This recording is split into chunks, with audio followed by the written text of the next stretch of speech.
Welcome to Middle Fingers Up. I'm your host, Kieran. And today we're talking about, and I know this word is getting used a lot, and I'm kind of getting sick of it too, but I'm going to go with it. We're talking about healing over this concept of harmony, which we'll get into. And the question really is why is it that a lot of the BIPOC adults around us, including my guest and I, why are we starting to have conversations our families never knew how to have? Where's that coming from? And how do we make sense of it? And before we kind of get into it, before I bring our guest on, I do want to start by naming something important. I just want to remind all of us, we have really cool conversations here on this platform. I'm very grateful for them. I'm grateful for the people like my guests that come on and want to push that envelope, want to go there. But I also want to be mindful that these hard, rough, raw, whatever you want to call it, conversations, they're not about bringing a certain community down. They're not about bringing our elders, our caregivers, our parents, the people in our villages. It's not about dismissing their sacrifices, the work they've done, the love that we have for each other. And I also want to name that it's important to hold on to this thought that I just shared with you, because I promise you, it's going to come up. You're going to push up against it as you're following through this conversation with my guest and I. So just remember, we're not putting anyone down when we're starting to get curious about, why are we having these kinds of conversations? We talk a lot about breaking cycles, another buzz phrase. And I think we don't really ask often enough when we talk about breaking cycles, like, what does that actually mean? What would it look like in real life if I was truly unpacking and breaking a cycle? How do I know I'm in a cycle that needs to be broken? And my guest and I are going to sort of talk about that today. It's not just about noticing why things didn't work as we grew up or in our relationships, whether we're parents, whether we're in a career, whether we're in a marriage, wherever it is in our life. It's also about starting new patterns too. So we talk about breaking cycles, but then what do we do? Like, we break something. So how do we move forward? How do we start new patterns? What's a healthy pattern to start? And I think all of that is really about allowing ourselves to be honest. A while back, I did a gup shop about where I shared that we can feel multiple feelings at once. Like, we can be grateful. We can be grateful for what our parents, especially our immigrant parents, have done for us. But we can also name some other feelings that come along with that gratitude, like for many of us, guilt and shame. So it's okay to have two things going on once. You can be happy, but you can also be a little sad and upset too. And I think a lot of the time, the people that we're closest to, like our parents, our family, our siblings, some of these people that we've grown up with or we're in a community with may not have necessarily learned how to crack themselves open and unpack stuff.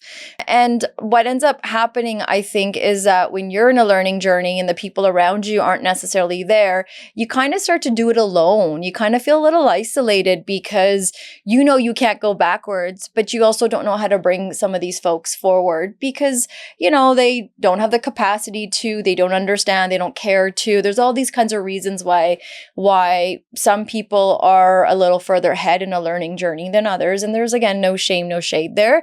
It's just my guest and I want to, recognize that sometimes it's lonely doing some of this true brave work of like asking those tough questions and going there. And I think that's why a lot of time not much gets said, because we don't want to disrupt our family. We don't want to disrupt our community. And look, that's okay. You do you. But my guest and I, what we want to say today is like what matters most is acknowledging like how you are as an individual and being honest with yourself and giving yourself the permission to grow, even if no one else around you cares to, wants to, or even recognizes it. Like, do this for yourself.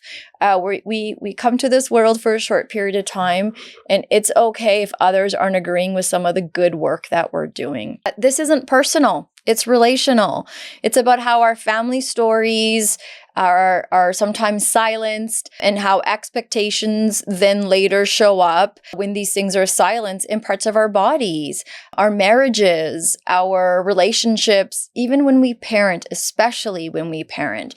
And I think that's where my guest and I want to start breaking some of these cycles and start helping us build new patterns when we are in this parenting journey, because that's what it's about, leaving the next generation with some resources and skills that maybe some of us didn't have. And I do think that this is the generation, those of us who are in the same timeline as me, we're the first ones that are doing a lot of what's called unlearning. A lot of times people are surviving, they're going along with something. It's only really in the last little while that a lot of us are like, hold on, maybe those things that we were taught or weren't taught are impacting us. And I think it's so cool for those of us that are willing to go there and talk about it and be curious about that. So today we're choosing to heal over being in this harmonious state with our loved ones, especially for the BIPOC community. I think those adults that have parents and caregivers, and they're deeply, deeply tied to those parents, they don't feel like they have the space to process and are quietly paying the price. So we're going to explore how we can carry these stories and how we can do the work for ourselves and how we can start new ways of being. So part of this thing, before I bring our guest in, is also understanding that a lot of times in our communities, the feel that's really supported and wanted is to be happy and fulfilled. And in order for us to accomplish moments of happiness and fulfillment, we also have to feel all the other emotions, sadness, grief, anger, because you need to know what those are like in order to know what happiness is like.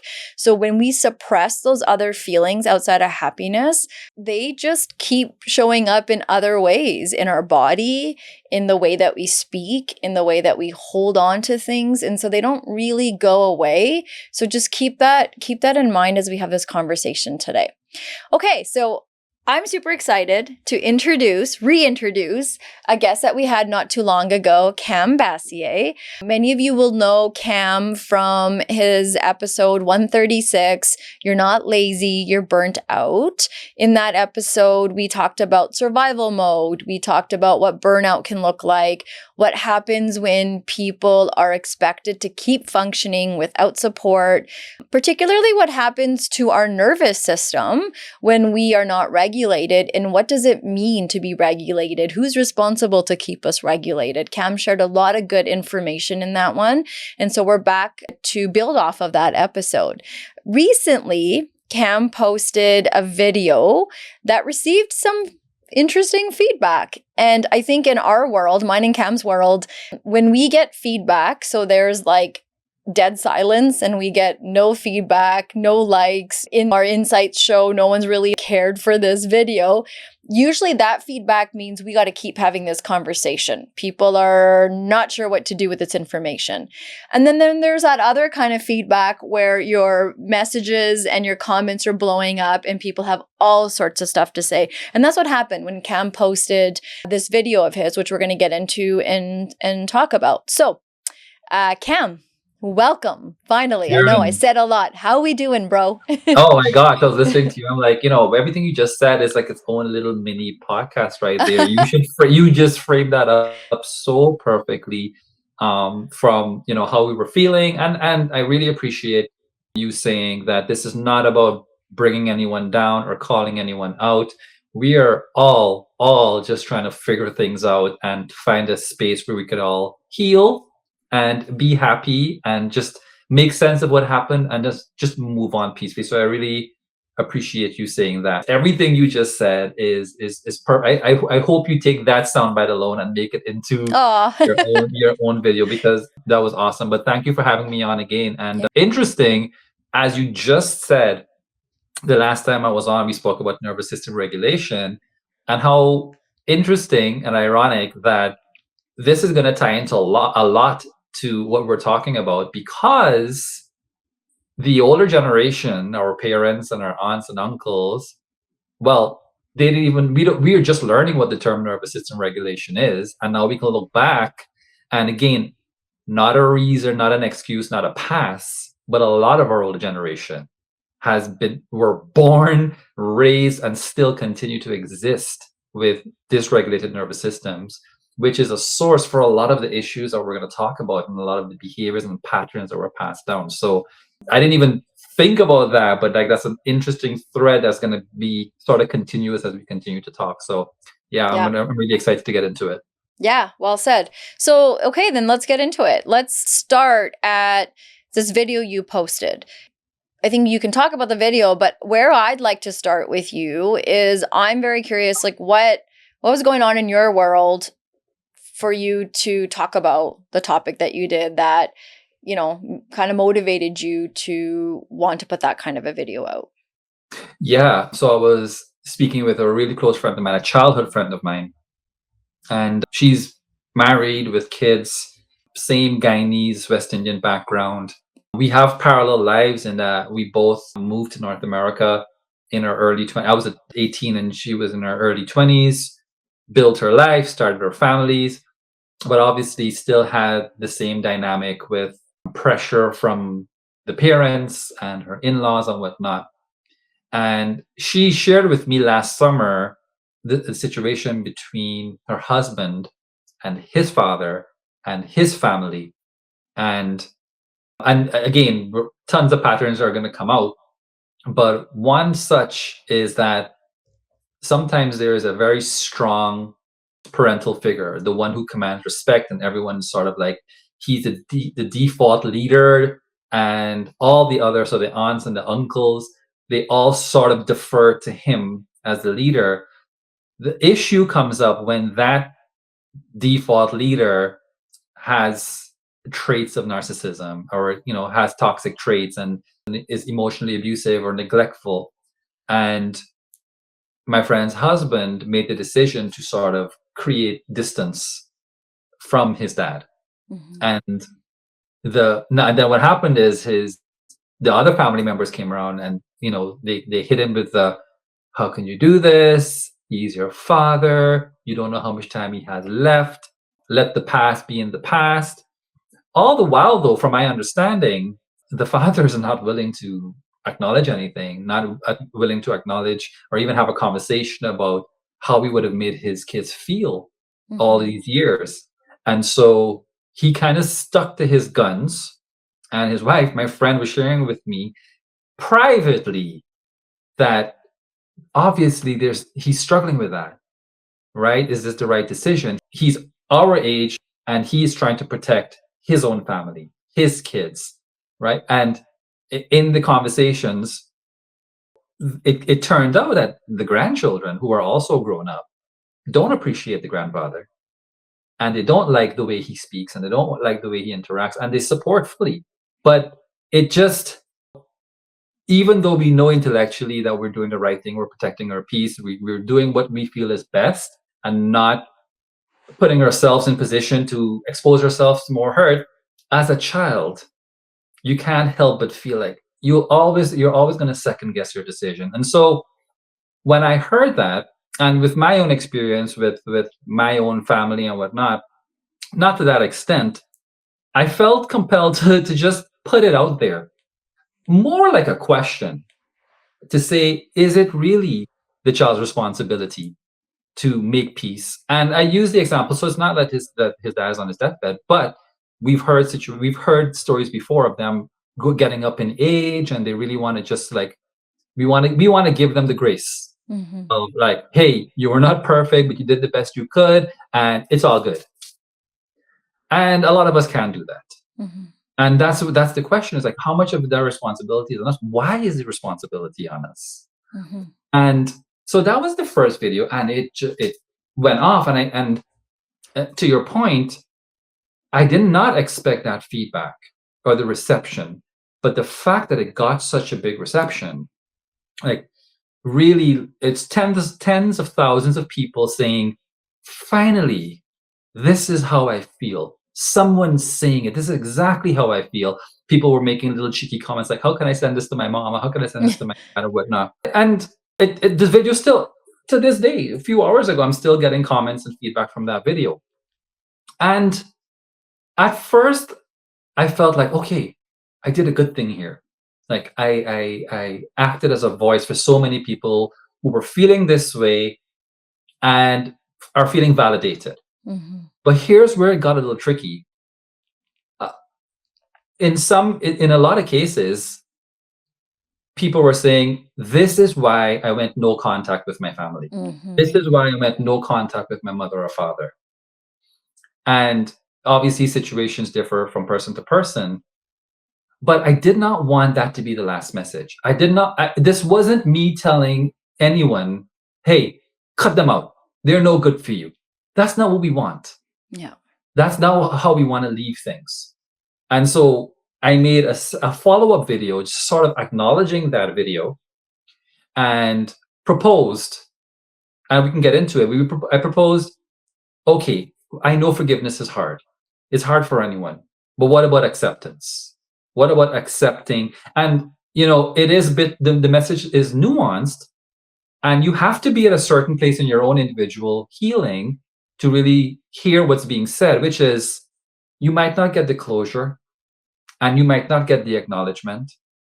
But if you do the work, if you dig deep enough, you can find the blessings within that experience. You can see that you are now the parent you needed, all the things that you lacked growing up. And so I left it at that. And that also went fairly viral because it gave people something to hold on to and say, yeah, okay, yes, I can see how it affected me in a positive way. And so I think this is where we are right now, and where I am in my life journey and in the work that I do. And then also I'm having a conversation with a very, very close family member. And off screen just now we spoke about like our relationship with our own kids, and we're Yeah. at a age now where our kids are growing up and entering teens and adulthood. And with this very close family member of mine, they have a child who is an adult, and we're going through the same things. And I'm surprised because I thought that this family member, that we would be more aligned in the way we see things.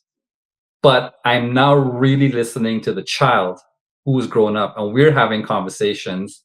And now I'm like, well, okay, I can see plainly now that even if we intellectually know what's wrong and how we need to change, it's really, really hard. And I do think a big part of it plays into nervous system dysregulation and being stuck in survival mode, knowing that we need to do better, but just not being able to.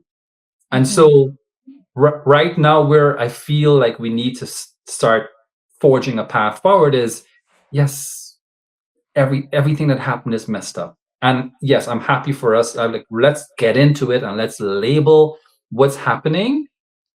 But we really won't feel good until we find a path forward. Like, okay, now what? What Mhm. do we do? And as you said off screen, what does healing actually look like? What does acceptance actually look like? What are the tactical moves that we need to make so that we can really integrate what happened, accept it, and then move on? And then, Mhm. as you said, form new cycles with our children now, because we're in our 40s and our children are, I have nieces and nephews that are university age and starting their careers. Yeah. So the ship has sailed. Like we need to get on it because we have adult children in the fold. So it's even more incumbent upon us to accelerate our healing, so to speak. Yeah, and like even if we're accelerating it or even building a level of awareness and acknowledging that this feeling, this vibe might show up from time to time. And then I know how to name it and I know how to care for and really a lot of it that I hear is caring for the little you, your inner child work as we hear a lot about. And these are things that we didn't get. So it's like in plain language, parents are knowing something's happened, but refusing or unable to acknowledge how it's affected you or affected you while you were a child. And it's rough because it's like the event is known or the situation is known, the impact is dismissed, and there's no emotional responsibility that's taken. So whether it was you as a child or as an adult going back and thinking about that, you kind of have to take that emotional responsibility on yourself. And you can't make your parents, you can't make your caregivers get it. My kids also won't be able to do that with me, but I'm hoping that I'll have a level of awareness where I can say, okay, I need to like listen or hear you out.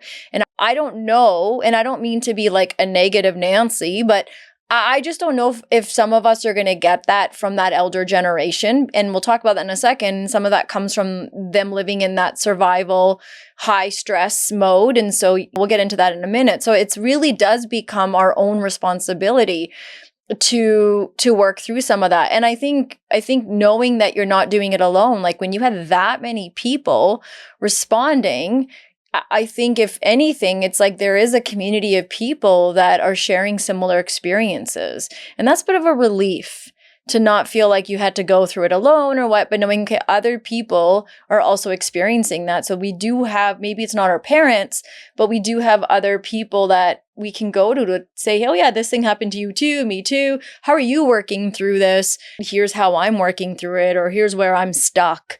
And so if we want to move forward, we do have to go backwards a little bit and address some of these things. And I think to get unstuck or figure out. And so I think one of the things I'm curious about is adult children realizing that they had to emotionally grow up alone, to do that emotional labor on their own. So in your comments, did you get any kind of feedback about people realizing these things? And did they say anything or any feedback you have and having had these sort of conversations about where do you go when you start to realize I kind of have to manage this on my own? Exactly. Yeah, quite a few people in the comments said, I had to be my own parent. I had to figure it out on my own. I think the one that struck me were when people said, my mother or my father didn't realize that they were preparing me how to be on my own. They were preparing me how to live without them. Because I guess it came to a point where they realized that this is not going anywhere. I'm not going to be heard. Every time I try, I'm met with resistance. And so I have to be my own cheerleader. I have to be my own therapist. I have to become an individual who can stand on their own 2 feet and train myself not to rely on my parents. What's interesting in private conversations, the parents in question would often look at the adult child and see them have a good job and a great relationship with their kids and they're doing well. And they say, well, look, we did that. That was our work. Like we pushed you. So I don't think they're trying to make it up, but I think subconsciously there is an underlying guilt about how they did things. And so seeing the child grow up and live a good life, it does allow them to sort of reframe the story and say, okay, I wasn't that bad. Like, look at how wonderfully you turned out. I wasn't that bad. But they're not they're not realizing that those kids turned out great in spite of them. Now, I don't want to just say it's that, because you and I spoke about it too. I do believe that there are blessings in conflict. There are lessons to be had. And I, in my own personal experience, the strained relationship between me and my dad is one of the catalysts for me to be I call myself a pretty good dad to my kids, because I remember, I know so intimately what I lacked, what I needed. And now someone could counter and say, well, if you grew up with 2 loving parents, then they would have modeled that behavior to you. And it would probably work out the same, where you would be able to model this behavior and relationship the same way your loving parents would have done. But I'm not so sure about that, because one thing so I've been like ranting on social media for years, and I always laugh at myself because Kieran, I've put out 3 or 4 major pieces about my dad and how he was this and he was that, whatever. All the while, never once saying anything about my mom. Mm. And my mom is the most amazing mother. She's loving, she's kind, she's patient. She is like, in fact, the older I get, even I feel a bit of guilt for not appreciating her for all these years because I'm like, man, like when I hear the relationships that other friends have with their moms, I'm like, man, like my mom is She's a really a saint. saint. And to this day, we have a great relationship. But my point is, we know psychologically we are more impacted by a negative experience than we are a positive experience. And so that dynamic between my dad and I has sat with me for so long that it's become a part of my identity. Is like Mm. everything I did, my dad, this and this and this, and I'm a good parent because of all the things my dad didn't do. And I think that does have some teeth to it because I in a big way I sort of took my mother's love for granted because it was there. It was so easy and it was so effortless. And I don't, and maybe I should, but I don't credit my mom as much as I do my dad and that strained relationship for what we have. So I think when other parents say, "Oh, well, you turned out that way," I know there's an underlying guilt there. And we know that it's not because of them, that's in spite of them. But this is where we are. We're trying to, again, not play the blame game, Mm-hmm. but yeah, in the comments, yeah, kids, and especially now that they have kids, now there's another reason for keeping distance, which is one, I have to protect myself, but two, I have to protect my children, and I Yeah. don't want my children to be around someone who would undermine me. So yeah, no, That's a rough one, but I do like I hear what you're saying about and really good point about focusing on what you didn't get, you were lacking through your dad, and it's never too late to give credit where credit's due. So good for you to start to recognize that about your mom, and I'm sure that's going to impact how you two have your relationship moving forward. I think the theme too though here is like more than one thing can happen. So even when parents look at their kids as adults and say, okay, but you turned out fine. Yeah. And it could be in spite. It could be part because there was a village surrounding them. It could be because the parents did do good as well. It's just that sometimes we get so caught in feeling guilty about the crappy parts because we don't want to acknowledge that, and then we focus on the good. Yeah, sure, I did turn out good, but that doesn't mean that these other shitty things didn't happen. And why do I want to go and address those shitty things when everything's going fine is likely because those things are impacting me and getting in the way, even though quote unquote I turned out fine. And I think people have a hard time because totally, yeah, you're great, your kids are going to a fine ass university, they're smart ass kids, you have a good job, all those things. But again, these are all external conditional things, and many of us have been taught by that too. You're doing, you're showing success because you drive the car, you got the job, you went to get your education, which is great because they want to break the cycle of survival. They don't want us to be in that place. So you're like, that's great. But then when you're growing up in the Western world, there's all those other complex existential, I can't never say that word, but all that other stuff that comes along with who am I and whatnot that we see other kids, we see in pop culture, we see in all these sorts of ways of people growing up with that we also are questioning. And so that's where some, things that we feel we didn't get, like that emotional support or whatnot. So I think, yeah, sure, you can have turned out well, but you can also be going backwards and saying, but then these things also happen that are impacting me. And it's not one or the other. It's multiple things, going. My kids will likely share as they get older with their therapist when they're complaining about me, the things that I didn't deliver or the things that I wanted and they didn't. And hopefully there's a balance of some good things I did too. But of course, there's going to be lots of things that we as caregivers are going to like suck at. So I do want to keep going back to, you can still talk about the shitty stuff too, because that's likely unfinished business in actually, some kind of ways. there's a going joke, and I think, and I have to acknowledge as I say this, that I do have some old like West Indian immigrant traits as well, because you talked about when your kids go talk to their therapist. So my kids now, when my son, like a while back, he was like, "What?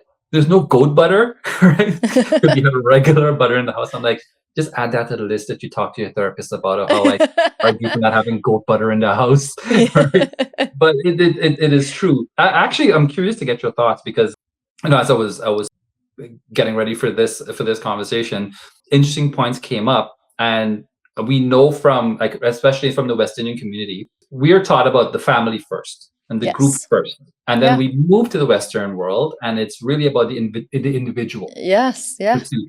And so a lot of times this concept creeps into the conflict between the child. Like, now I grew up in both worlds, so I understand where they're coming from. But if you're born and raised in North America, all you have is the individualistic side of it. Yeah. But it creeps into conversations where you'll get the older generation saying, "You're too Canadian, you're too American, all these things about me, right? What about me?" But the reality is, in our day, we had to care about everyone. We had to That's, focus on the family. Like, we had to put ourselves second, and yeah. that was how we were able to survive.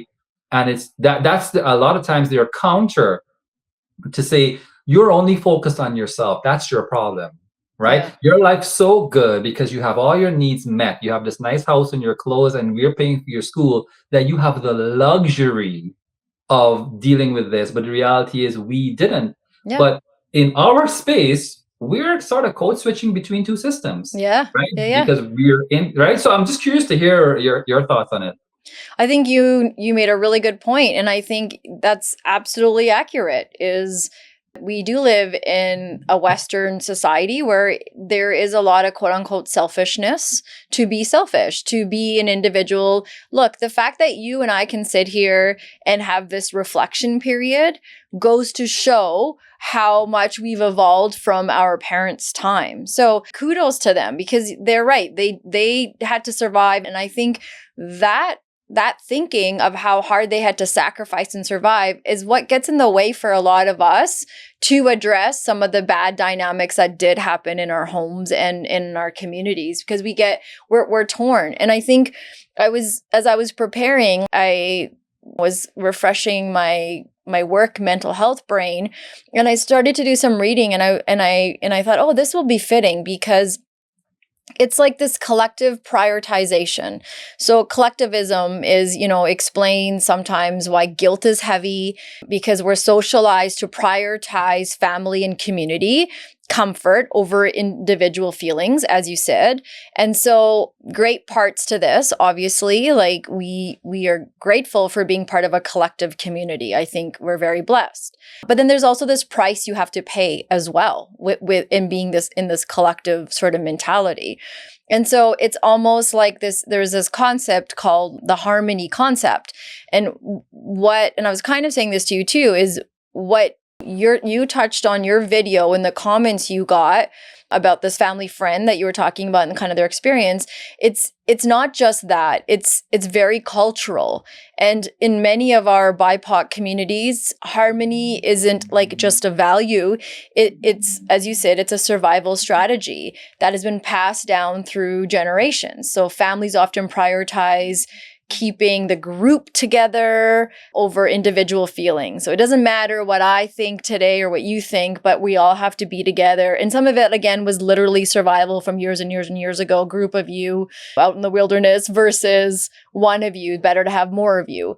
And so it's sometimes then gets translated about protecting the family story and the secrets, the reputation, and then all of that takes the lead. How can it not? And then we end up avoiding conflict that kind of ripples outwards. And so from being in a collective community, which is very big picture, it sounds lovely. It's great to be part of that. But then our generation is doing that unlearning for the first time. And we're like balancing growing up in this Western world where it is okay to also think of you. So I have to think of me, but I also I have to think of this micro macro level of thinking. And I think this is where avoiding disagreements, even when someone is hurt. This is what happens. We can't just name at a family dinner, that was offensive. My feelings were hurt. It turns into something big because we're all connected. So we're feeling all the feels. And then it's like what you said, well, we did all these things for you. And it's like, yeah, like, no one is saying you didn't do these things. And maybe we need to do a better job as our generation appreciating that if our parents are saying that. But also what ends up happening is they're not taking responsibility for some of the shitty things they've done. And we are growing up taking their responsibility. And something you and I are learning as parents is it is not our child's job to take any responsibility of the adult. So it is an adult's expectation to provide basic needs too. So you know what I mean? Like, yeah, thank you. I get it. It was survival, but you did have kids, and it is an expectation as a parent to give basic needs to your child. And never should a child feel up against that.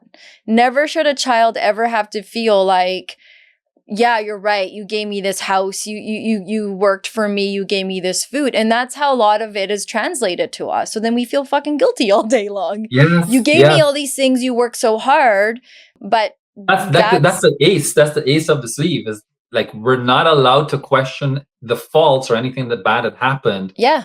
Because they made the ultimate sacrifice for us. Yeah. So how can you compete against that?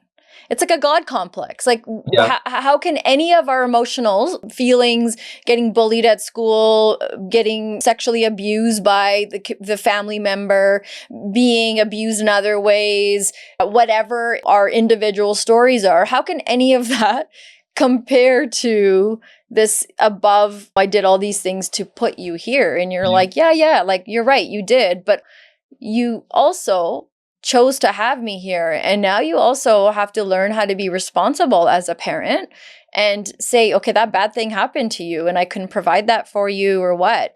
So I think sometimes we just supplement and we excuse a lot of it. And then that's fine if we want to do that. But what you and I are talking about today is it's coming out in other ways. Yes. Where our body is showing us signs. We're not sleeping well. We're having health issues. Our marriages are falling apart because a husband or a wife might bring that relationship between their parents into their relationship. Like our kids are separate. So there's all these other things because we're not in survival mode anymore. Like you and I aren't in survival mode. Sure, we have rough months where maybe we can't pay bills, but we're not surviving anymore. And so we don't have to feel guilty for that either. So I think this harmony concept, it softens the edges and it makes us always go back. Like we romanticize the past. We look at pictures and we think, oh, that family trip where 30 of us all drove to California was amazing. And it's like, sure, that was amazing. But maybe bad things happened on the way there. Maybe bad things were happening alongside of that. Maybe that trip was really good and exciting, but because other bad things were happening, children couldn't enjoy themselves and mothers felt like, so How many people get to say that we went to California? You do. Yeah, right. And you're like, absolutely, I do. You know, totally. But again, I had these other experiences here too. And I was talking to a friend a few months ago. Her uncle passed away and her cousin, he's had an interesting relationship with his dad. His dad had a really hard life and used substances on and off quite a bit. And as his dad is passing away in the hospital, he's saying the things he's saying to say his goodbyes. And after he passed, my friend and I were talking, she's like, my cousin was really hurt. Like, he thought maybe this was the time he was going to get the apology from his dad for not showing up in the ways that he should have shown up. And so we talked about, like sometimes we're not going to get the apology, as you were saying. So then the acceptance piece is how do I learn from that hard life experience and then put it towards my own children or my own life of like, I value apologies. It's important to me to take responsibility and apologize to people. So it's like that's how values get formed sometimes when we didn't get the things. And so instead of sitting in one corner and complaining like, oh, these people never apologize, we can't control that. But can I then say that's important to me, and now I'm going to give that to others, and maybe your little you will get what you didn't get from your father. It's what you're Yeah. saying. Like, we do have to some point start to own our story, and we have to say, okay, that was crappy and I know it's bothered me all my life, but then what can I do about it? Instead of making every decision out of guilt or whatnot, because our parents Yeah. sacrificed for us. Absolutely. That's there's the effect on our nervous system in present Yeah. day that's manifesting. But I want to stay here for a little bit because it's really important. Ever since I posted that video, I've had even older men come out and we talk about it. And I remember specifically I was having a conversation with a friend at the gym, and I think he's in his early 60s and he's retired and he's Guyanese. And let's use the family gathering as an example. You brought that up perfectly.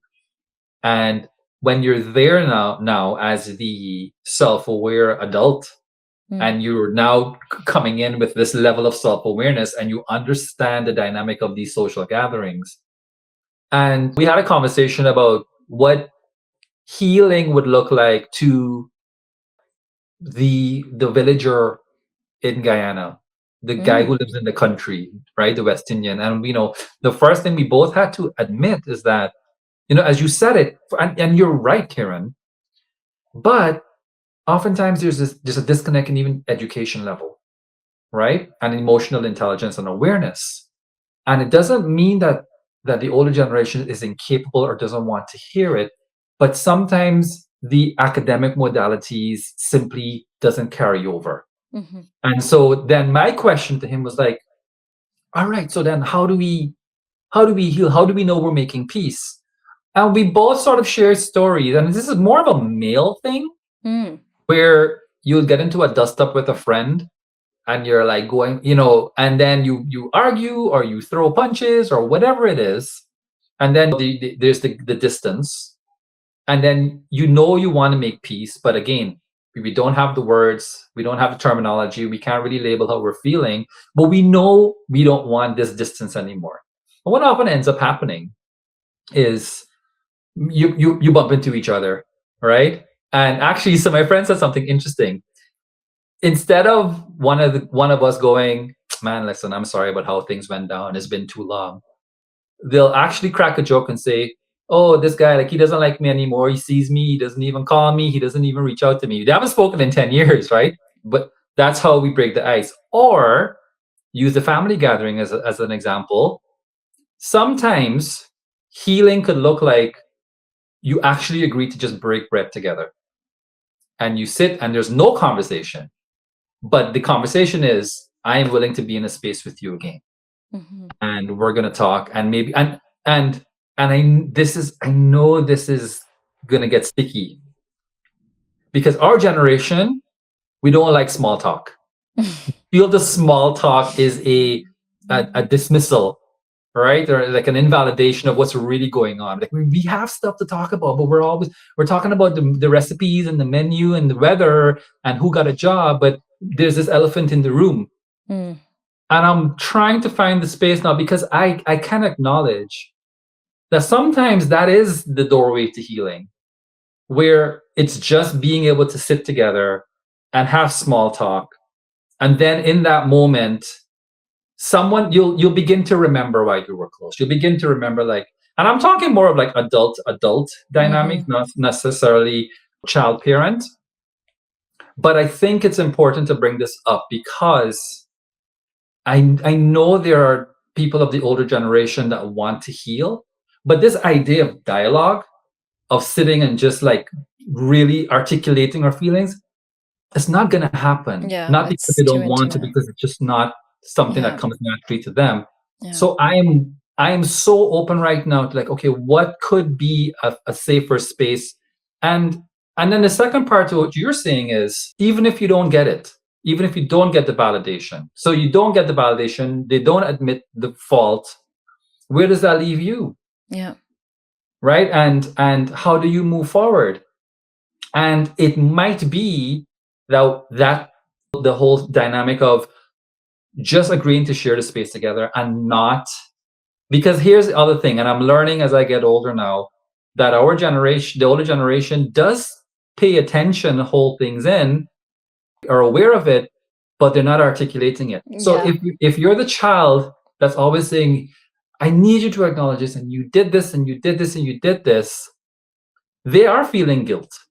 They are feeling ashamed.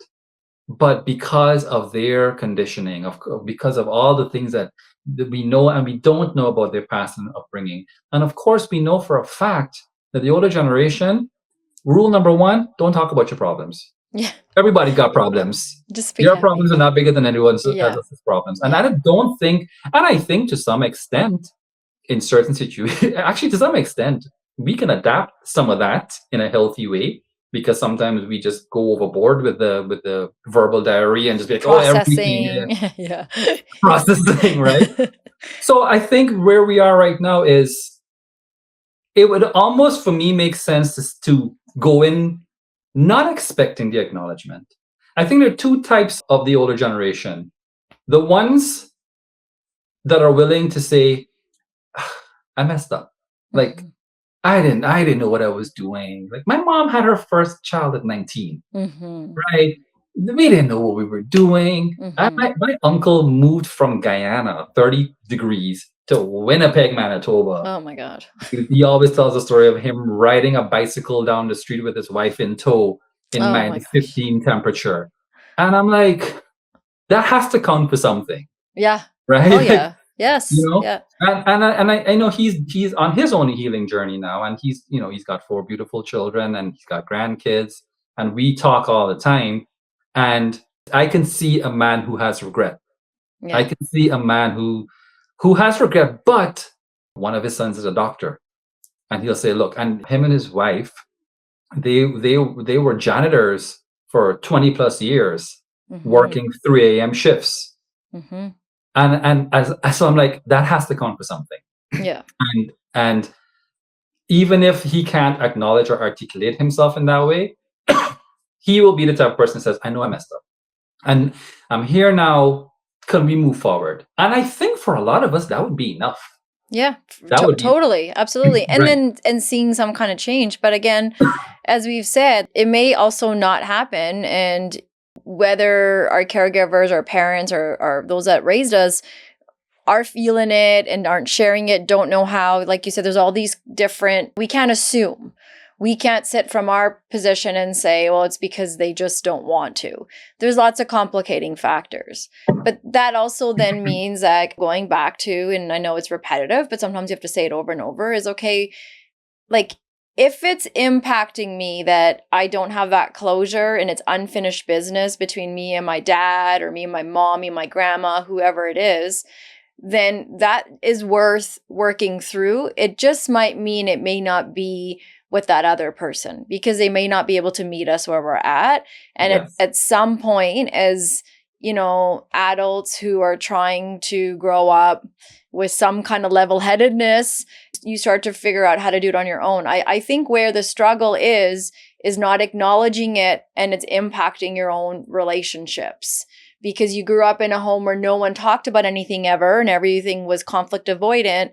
It's quite possible that that is showing up in not healthy ways between you and your current partner, you and where you work, you and your children, and so on and so on. So it's like, for those reasons, it is worth evolving. Fine, they didn't have the ability to do it, but we do. And you said this Yeah. last time when we talked in the last episode. We have these resources.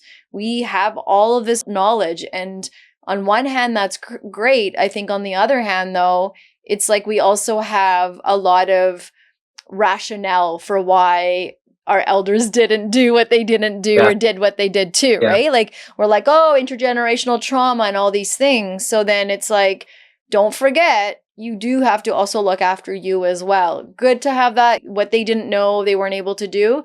But if it's still impacting us, because we also have to sleep, we also have to manage our cortisol, we also don't want to pass on to the next generational abundance of these health issues as well, right? So like, it's still worth working through. You just may not have the people that you wish you could have gotten Yeah. an apology or what. And sometimes you get the apology and you're like, no, this isn't even helpful. You waited all your life for 100%. something and then it happens and you're like, this isn't even what I wanted.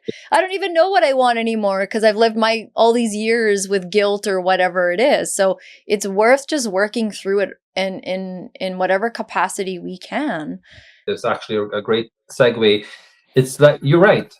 Whether you get the apology or not, you don't know for sure that that's going to be the big breakthrough that you need. But what's Yeah. more important is now, as an adult, being able to identify how that dynamic has shaped you as an individual, and looking at your signs. So, coming back to nervous system regulation, maybe you're noticing that you're always scanning the temperature of the room, like whose moods, and tiptoeing around people. You're hyper vigilant around people. Or maybe you're the type of person that would fawn, right? You're always people pleasing because you don't want to upset anyone, right? You're always trying to keep the peace. Or even emotional suppression. Not only have you been taught to not say and not complain, but it's modeled to you, right? Mm-hmm. Because your parents won't share, so you learn not to share. And so Mm-hmm. you can start looking at looking at all the little symptoms Yeah. that's affecting your nervous system. Because I think, really big picture, Karen, when we talk about healing, there's biological healing that's needed, not Mm. emotional healing only. And so paying attention to our nervous system, and I know, I would argue nervous system regulation is just as much a new fad word as healing, Yeah. but Yeah. it's Fair. important, Yeah. right?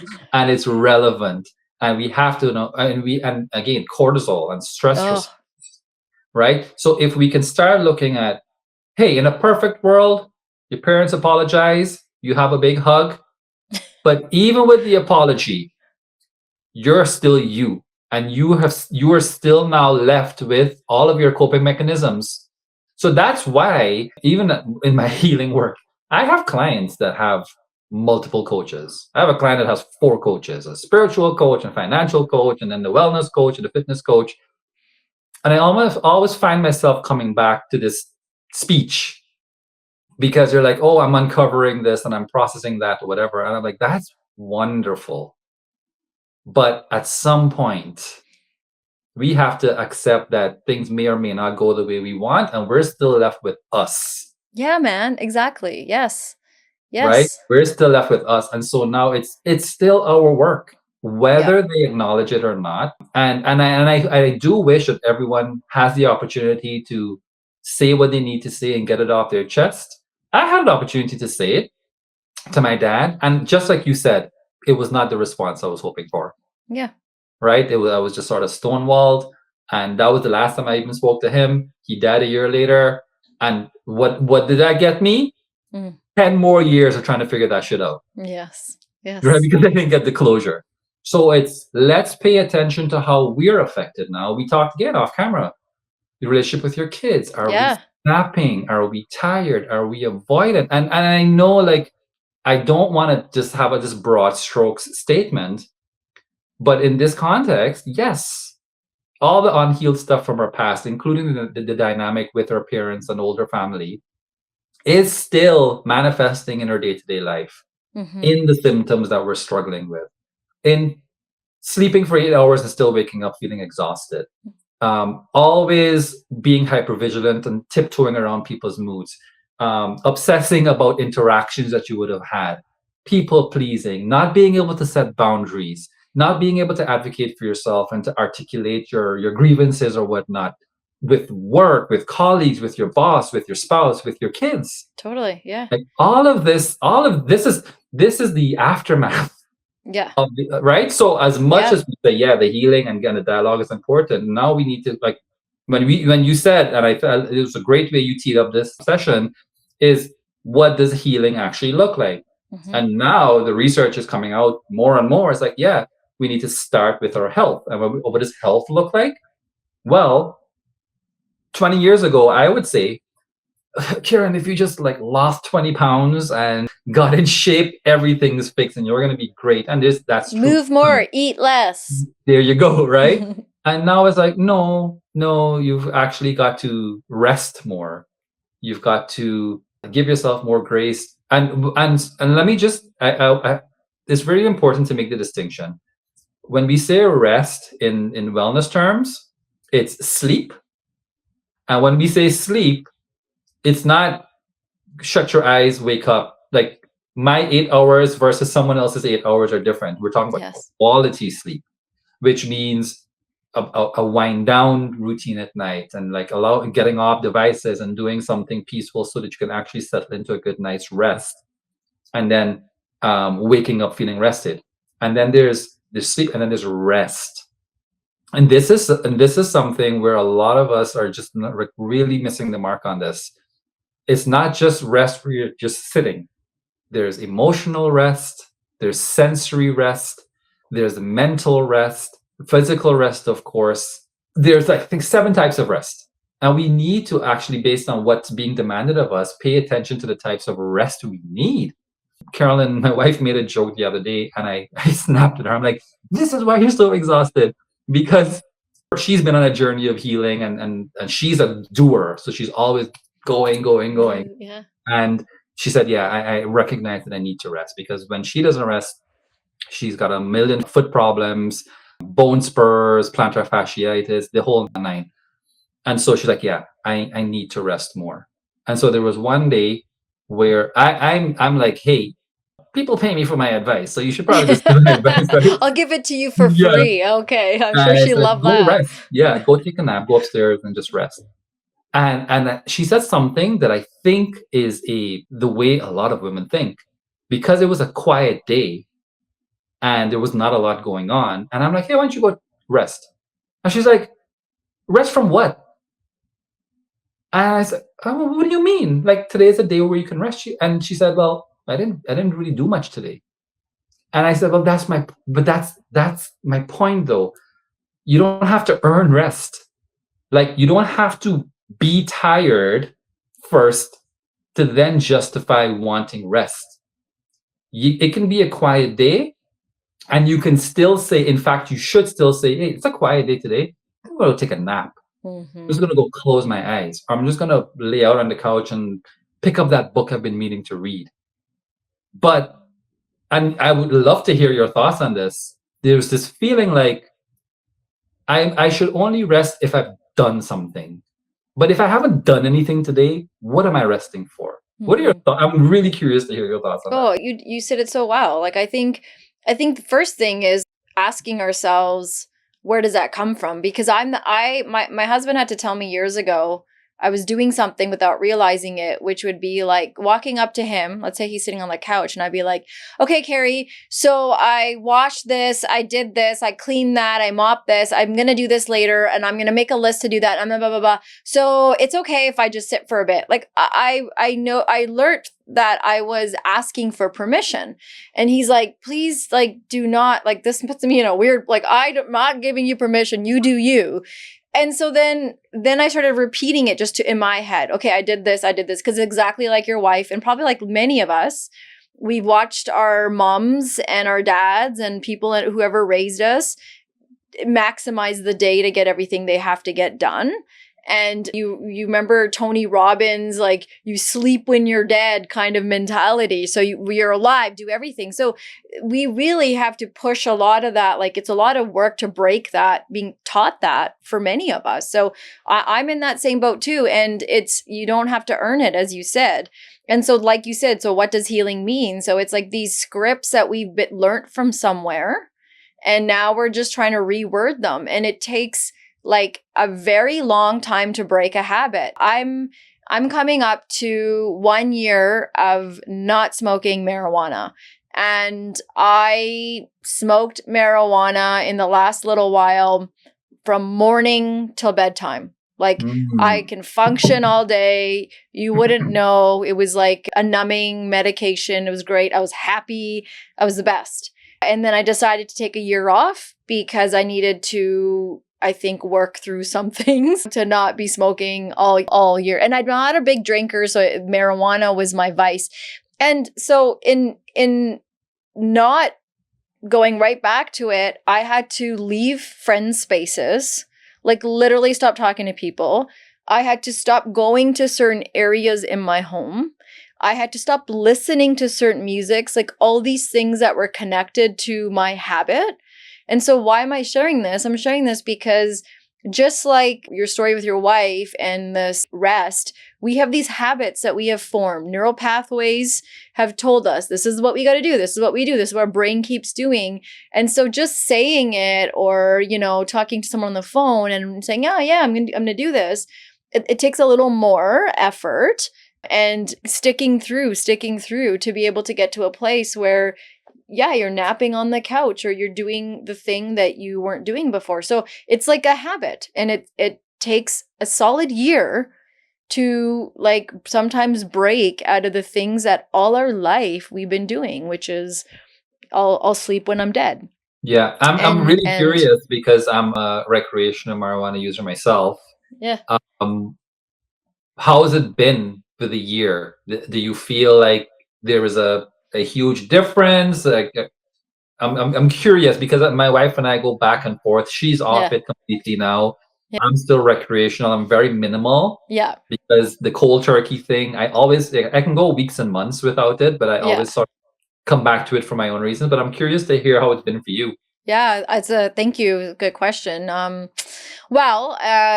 whole household probably wanted to kill me in the first few months because I don't think marijuana gets enough credit when it comes to the fact that you can actually be addicted to that. And again, you say what you want, but if you're doing something consistently, whether you want to call it addiction or it becomes a habit, use whatever word, but it's hard to break that. And so I went cold turkey, that was fine. But then what? Then I'm going through a lot of emotional withdrawal. I'm starting to feel emotions that marijuana numbed all day for me. And the main emotion that I stuck to was happiness. I was like very happy. My husband and I looked at me when I was 10 months in because we both heard a noise that I made that I had not made in so long, which was we were watching a show together and I laughed out loud. And we were both like, oh my God, because it took me that long to start to feel and be okay. And so you go through ebbs and flows, but I noticed my memory was building a lot of, I guess, muscle, because I could remember the car wash 6-digit code without looking at it 20 times. When your phone needs a password or you're ordering groceries and you got to put I could never memorize stuff anymore. So my brain started to feel less foggy. There's lots of things that I notice myself gaining, including the weight, because for the longest time, I didn't eat. So you lose your appetite when you get off weed like that. And so it took me months to build up my appetite. But when I did, I caught up quickly. So then I was like, oh, I'm eating everything. So there's interesting things. I was dreaming again. I stopped dreaming like I never dreamt. And then I also learned that I actually don't sleep well. Like when you smoke weed, you don't realize how much you're getting up and all those kinds. So I think it was just building that awareness. So overall, it was good. And I think probably the most important thing was I earned a lot of street cred from my kids. Like my kids were very, very excited and really supported this and in some ways even asked of it, like, can you take a break? Because I'm very open and I don't hide my weed smoking. Just like alcohol, I'd never hid that. So I didn't why would I hide weed smoking? So I think that's also helped our relationship too, because they probably, I think I should ask them, they probably saw a different me than they see now. I'm probably more present now. Even if I'm on my phone, they probably say that I'd still be more present. You're just there, but you're not. But you also learn why you're filling that gap. So I learned a lot. There's lots of other things. If I had known, I would have thought about it a little bit longer. But I've been writing a journal in the year because I was learning about myself. And probably the other big thing was I put up with very toxic friendships. Because I was always high, I allowed a lot of bullshit to slide, and particularly with my white friends. Those are the only friends I had. And so I learned that the smoking weed allowed me to let a lot go. And I actually was bothered by a lot more than I was letting on. So interesting. Yeah. So that was like a really interesting learning Yeah. this And past year we too. can tie this back into this conversation because with parents, a lot of parents smoke weed. Yeah. And we say Yeah. it's, yeah, I've heard it so many times. Some people drink a glass of wine. This is my Yeah. glass of wine kind of thing. And Yeah. that's sort of my MO as well. But it's again, it as you said, it starts off as this thing to sort of like help you just feel a little lifted and feel a little bit Yeah. lighter.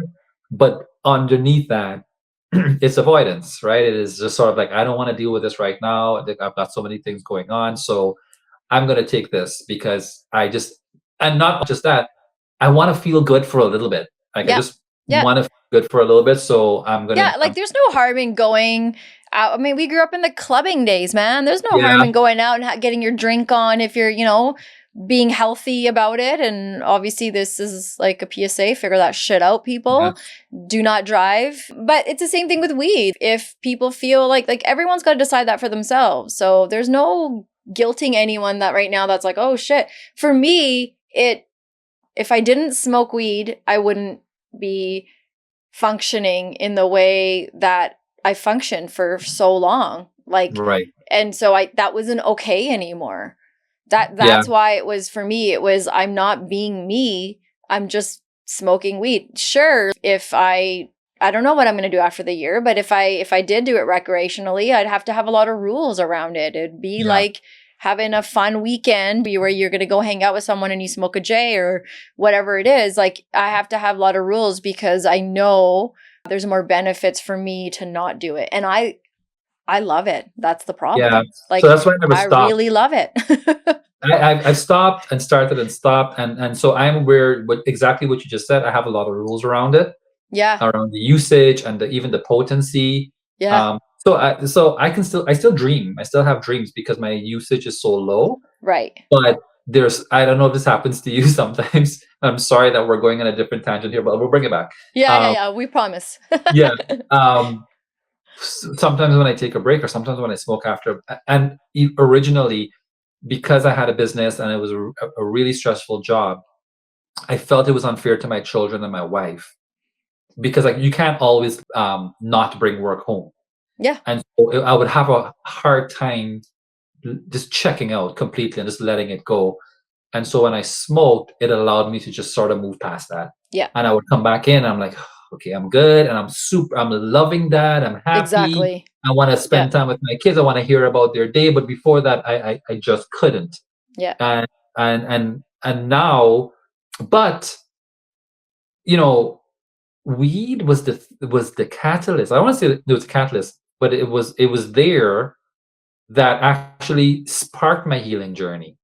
And all the closure I got with my dad and everything was under the influence. So I looked at this as this really powerful healing tool. But of Mm. course, and I'm sure you know, there's a tipping point Yep. where it begins to lose its intended purpose.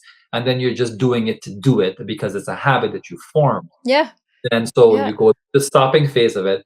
But there are times now that when I do smoke, I'm like, this is why I do it because I still get insights and I still get ideas and creativity or Yeah. I can resolve something. So I agree. Like again, to each his own. Like Yeah. if And I it's have not a friends. comparison to alcohol because I think alcohol is a poison on a different level. Like my therapist, when I was getting around to like stopping, I remember her saying, obviously I'm not prescribing and this isn't like I'm not telling you should or shouldn't, but from my perspective, it's sometimes helpful when because I was working through a lot of racial trauma, like I left a lot of relationships because I learned all of a sudden, like, holy shit, a lot of things at once. The floodgates open. And so she's like, it does seem to help chill you out because you're not able to regulate. And that's what it was doing. And I was like, Yes. but my it's just like coffee. Like if I gotta get up and if I can't function until I have a cup of coffee, I don't know. For me, that worries me. It's like Mm, I should be able to function to some degree. Like coffee for me should be something I enjoy drinking, not if I don't have it, get away kids, I'm going to ruin your day. And that is what weed was beginning to be. When I right. first quit, my husband was like, you don't have to do this, you know. You're brave. You're so brave, and one day we'll write a book about you, but you don't have to do this, you know. You can smoke, because my mood swings were, when you're numbed for so long, your mood swings, your nervous system, all these parts of you were like, oh shit, we got to figure this stuff out like on our own. And it was impacting everyone. And my son and I, we always celebrate every month together as a family, but my kid said to me, he's like, you made it this far and you've been able to regulate, you've been able to do all this. Don't forget that when your year is up. You don't need it like the way that you thought you did. And I was like, damn, you're so cool. Thank you for saying that, because you're right. I don't. Pressure that your kids are so emotionally intelligent. I know, right? Hey, right? That's a pat on our backs if we've done something good in this parenting journey. Further to that though, you mentioned needing to regulate, and a lot of parents are using weed to regulate. Yeah. And I would be remiss if I didn't say, as a fitness professional originally, is fitness. Like, fitness is a powerful healing regulation tool. Mm-hmm. When we talk about pent up emotions and feelings held in, I can't tell you how many times I've done yoga classes and seen people do yoga classes, and certain poses will have them just having a full on meltdown because your emotions are stored in the body. Yeah. And so, I think what we're talking about, big picture, is we're all doing or taking something to cope and to regulate in a small way, in whatever small ways we can. But if you are, and I really commend you on going a year without it, because that shows your commitment to doing it the right way and not relying on the band-aid solutions. And sure, maybe there'll come a time where you find a healthy balance with or without it. Yeah. But it doesn't take away the fact that we're never going to feel whole if we don't commit to ripping the covers off and opening getting those skeletons out and addressing it and dealing with it. But I think, and this was an awesome conversation, because it's reaffirming that this encounter that we might be imagining with our parents, or this apology that we're hoping is sort of going to help us crack open and be the catalyst for healing. Yeah, we can't depend on that, right? And it's often not going to be the thing that's going to just be this neat bow in a relationship and then you can move forward, because we're still, again, dealing with all of the conditioned behaviors and programming that we now have. And really, that's the real work. Yes. The icing on top would be an acknowledgement or an apology, but the real work is, how do we heal ourselves with the resources, with the knowledge, with the internet, with the podcast and the self-help books and whatnot. And I'm glad we spoke about healing can look different to different people and in different settings. It might not be a dialogue. It might not be a therapy session. It might be agreeing to just sit and share a meal together, or go out together, or go for a walk together, or do a project together, or something. Or take the nap, like you said. Rest is resistance, right? Take the nap, go for the walk, take the yoga class, listen to the meditation. Because and again, real healing is, just like how trauma is not your fault, any bad thing is not your fault, what happened to you is not your fault, but it is your responsibility. Exactly. Now do the work and say, okay, this is where I am, what do I need to do? And that is the real work. So, for our West Indian community, the BIPOC community, everyone, that, we need to be here, that everything happened. And there's a really, really cool quote from Mitch Albom. He wrote Tuesdays with Morrie. Yeah. One of my all-time favorite books. Yeah. And I don't think it's that book. He was talking about parenting as one of his other books. And he was saying that in parenting, your child is like glass. You will either smudge them, you will scratch them, you will crack them, or you might completely shatter them. Either way, you are going to leave an imprint on them. So no one gets a pass. Mm-hmm. And even for me, you and I could be patting each other on the back, saying, hey, we're great parents. And then 10 years from now, our kids are in therapy talking about some shit that we did that we were just oh my God, I can see that. So from that perspective, and again, I'm saying this, there are parents who just missed the mark. They meant well, but missed the mark. And then there are parents who are cruel and absolutely destroy their children's self-esteem. And yes, in certain circumstances, cutting off contact is the appropriate thing to do. But we're Yeah, not it's just talking about about safety at that point. Yeah. exactly. But for the rest of us, we can at least give them that grace and accept that they didn't have the tools like we talked about, they didn't have the internet, they didn't have the language. And so it's we can't expect to get that type of validation and acknowledgement all the time. And if you do, if you're lucky enough to get it, great. But the real work is with ourselves. Totally. The real work with our nervous system, healing, doing the work, doing the meditation, eating a healthy diet, being mindful of the substances we take, Yeah. and just being Yeah. honest with ourselves. And I love that. And if I can add, if we try to move through the world with some level of awareness, it's recognizing our patterns. Everything happens in patterns. You look at it on a global level, you're seeing patterns. It's the same with us as individuals. And if we are even more blessed and we have siblings or a relationship with siblings, I think sometimes that also helps us recognize patterns, because whether you're an only child or you're the oldest, youngest, middle, wherever you fall, and should you have this relationship, even if you don't have a relationship with them, that's also very telling of these trenches that maybe you grew up in, and that there's some work that needs to happen for you as a person. But I found having a connection with my siblings has helped me a lot along the way, recognizing my own patterns. Because yeah, you're not healed. It's just recognizing these things set me off. These things are hard for me. And then when I'm in a situation like that, I can better manage myself. It doesn't mean that I'm going to be perfect when I face my abuser or whoever that is. It just means that I can regulate, I can breathe, I can stay still, I can do what it is that I need for myself and not go into a traumatic state again.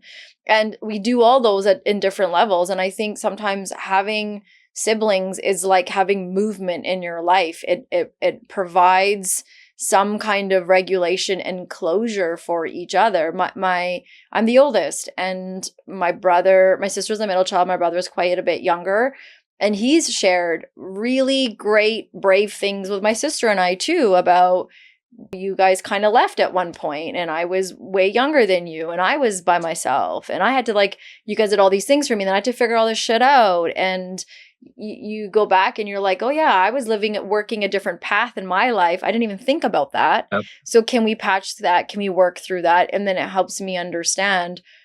Sometimes you forget, I think, because so much happens as you're growing up as a child, like, oh, wait, this is why these things happen. And it's not just me that it impacted these other people in the home.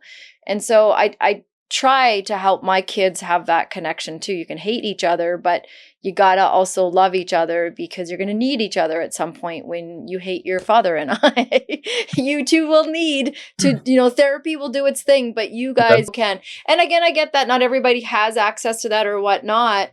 But if it's for those that do, your siblings can be a really good tool to recognize, because they'll know some patterns that, like I said, I didn't recognize, and my sister would tell me. And even provide context and details that you may have been missing. And totally, my sister, I'll have an experience and share a memory, and my sisters are quite older than me. They're like, no, it didn't happen that way, or that wasn't exactly it, and you don't know what happened there. I'm like, oh, okay, so yeah, it's a blessing to have a sibling. For this, it's so funny. You're the youngest, and my brother's the youngest, and you have two older sisters. I have an older brother and two older sisters. Okay, as well. Yeah. And you guys are both named Kam with a K too, so it's so funny. Really? Yeah, this is why I think I connected when I first reached out to you after watching one of your videos. I was like, Kam, you're so kind, and you reminded me of my Kam as well, so it was cute. As I think we probably could be saying a lot more. We asked each other, you want to go back, you want to add to? I think mainly, and I think we talked about it, but I think we should all remember at this point in time that it is a privilege to be the cycle breaker. Like I always pose this challenge to some of my clients when we're talking about healing and the difficulty of forgiveness and acceptance and moving on. I always ask, would you trade lives with your parents? Would you trade lives with your grandparents? Would you trade lives to live in any different time? And I don't think a single person has answered yes yet. Because if you put it that way, with all the resources we have, with the technology we have, with the tools, with what we know about healing and health, and all the luxuries and conveniences we have that Yeah. even our parents didn't have like less than 20 years ago. Right. So if we can acknowledge that we wouldn't trade our time and our position here, then we have to also acknowledge that it is a privilege to have the self-awareness and the emotional intelligence to be a cycle breaker. And that just like any great parent, you don't get the recognition until probably when you're dead or when you're Yeah. right. You Yeah, don't get the man. If credit. only you can be at your own funeral, right? The Right. things people say about you then. Yeah. Yeah. And so, yes, we're validating the pain that was dismissed, and we're naming the harm that was invisible. And yes, your pain is important to you, and it is important that whoever hurt you hear it. But outside of that, we are living in a time now where, for the most part, mental health now is destigmatized, and that was we couldn't say that maybe 25 years ago, Hmm. right? And we have access to therapy and the books and the podcasts, and we can articulate ourselves in a way that our parents couldn't. And then, as we shared off screen, we're rewriting what it is to have great relationships with our kids, Yeah. right? And this is brand new territory for us now. Like, we don't, because a lot of us couldn't say that we had great relationship with our parents. Now we're going on vacation with our kids, or we're playing sports with our kids. And more importantly, again, it's a privilege even here to be in friendships and environments where healing is possible. Yeah, for I sure. think like it's a great time to be alive, and our parents didn't have this. Our grandparents couldn't even conceive of this. So the work is hard, but we wouldn't trade it. And I think that that's something that we need to remember when it gets messy.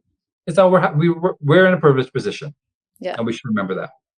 Yeah, I mean, and if we don't remember it, I'm sure our parents will remind us. So, we're Yeah, good that like that. way. But no, well said. I agree. I Yeah. think it's a tricky place to be. And again, it's just like reiterating good and bad and Yes. ugly can all happen in our stories. And so if you feel that bad and ugly are tying you down and impacting your own relationships, then it's definitely worth doing some work. And Yes. if you can't do that work with the people who were part of causing that harm, as you're saying, do it yourself. It's worth Yes. it. Like, so many people in our community are having short-lived relationships, marriages. They fantasize wanting to be as a couple together. They get together, and then you're like kind of sitting across the room and you're like, what? Why is this not working? And I think a lot of it has to do with, you're not maybe taught in your homes how to be in a relationship and all that. But also it's like showing up one day and not realizing, oh shit, I also have so much work myself to do too. And it's a deal maker or breaker in our relationships and even in our jobs. If we value our jobs or careers or studies, all that, these things pop up. So it's worth paying attention to what irks me and how do I hold myself accountable versus, well, these people didn't do this right, or they didn't give me that or whatnot. That's true, absolutely. But then what? Where do we go from there? And so, and like you said, it's hard work, right? Like we can't just sit in a friend's brunch and Yeah. keep using the words of healing and whatnot if we're truly not going to crack ourselves open and Yes. figure that out, right? Like, why did I need weed for that many years? What was that about?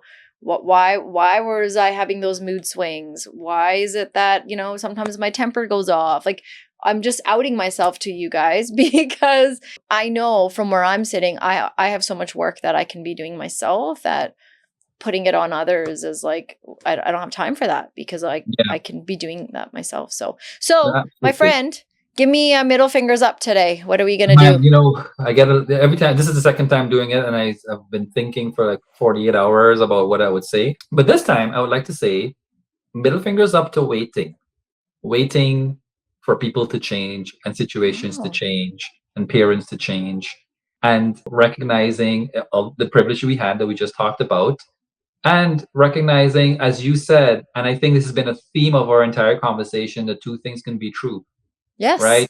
Yes, we recognize the victimhood that we were hurt, but we also have recognized the agency that we have to to take our healing in our charge. We don't have to wait. We don't have to wait for anyone to acknowledge our pain or to recognize us or to validate us. Yeah. It's in our hands right now. So middle fingers up to waiting for others to give us permission to heal. Ooh, well said. If people want to get in touch with you and maybe people are just meeting you for the first time, they're probably going to go back and listen to episode 136. But where can they get in touch with you? Yes, I'm on Instagram at Kam Bassier, Kambassier. Same handle on TikTok, same handle on YouTube. And that's where I am. I have my information in my bio if anyone wanted to email me and reach out about having a conversation or having any questions about what we spoke about. But I'm making content specifically for Instagram and TikTok and YouTube. Any last words, my friend? If people were going to take one thing and only one thing from our conversation today, what do you really hope they take?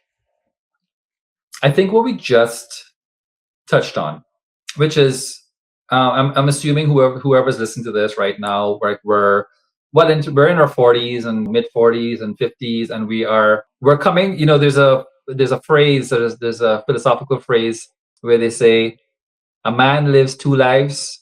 The second one begins when he realizes he only has one. Ooh, okay.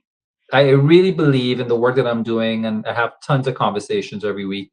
That this is where we are right now. I think this entire session that we've had is really validating this idea that we're recognizing that we only have one life. Yeah. And not that time is running out, but we're approaching the halfway mark, and our destiny is in our own hands. And our healing, as you said it so eloquently, it's not just sitting down and talking about the pain, but becoming agents of our own healing and doing the actual work. And actual work means choosing to get up every day and live your life a different way, being intentional about the actions and the decisions that you make. And it is uncomfortable. Just like, thank you for sharing about your experience with marijuana. It's not something conceptual, but it is work. You've chosen to deal with the discomfort and the awkwardness and the mood swings, and that is taking charge of your healing. Yeah. And so if I can just put one phrase out there, is that if it feels uncomfortable, you're probably doing the right thing. Thank you. Thank you so much for coming on. I think you and I talked about this prior. We'll probably have a part 3 as we're organically in these conversations inside out. So I appreciate getting to meet you. I appreciate the work you put out there and how vulnerable you get out there. When I first met you, this is one of the things I said, and I'll say it again. It's like really good for the brown men of our community to also have someone that they can connect with and learn from, because a lot of our dudes really are in this position of not knowing where to go, how to go, and lots of health risks are happening. Not to say the women not, but I for you being a brown man, getting out there and sharing this, I think this is really good because it cultivates the good and right thing for our community and for not just men, for everyone, but definitely for the dudes out there as well. So I hope people are going to start following you if they're just meeting you today. And for others, we always say these conversations are door openers. We're just having them. We're just learning how to break these patterns. So if you have feedback, if you have something that didn't sit right with you, please share with us. You know where to reach Kam now. You always know where to reach me. We want the feedback. Otherwise, we'll take the silence as, oh, we got to have more of these conversations. So Awesome. Thank you so much for having me, Karen. This was fun.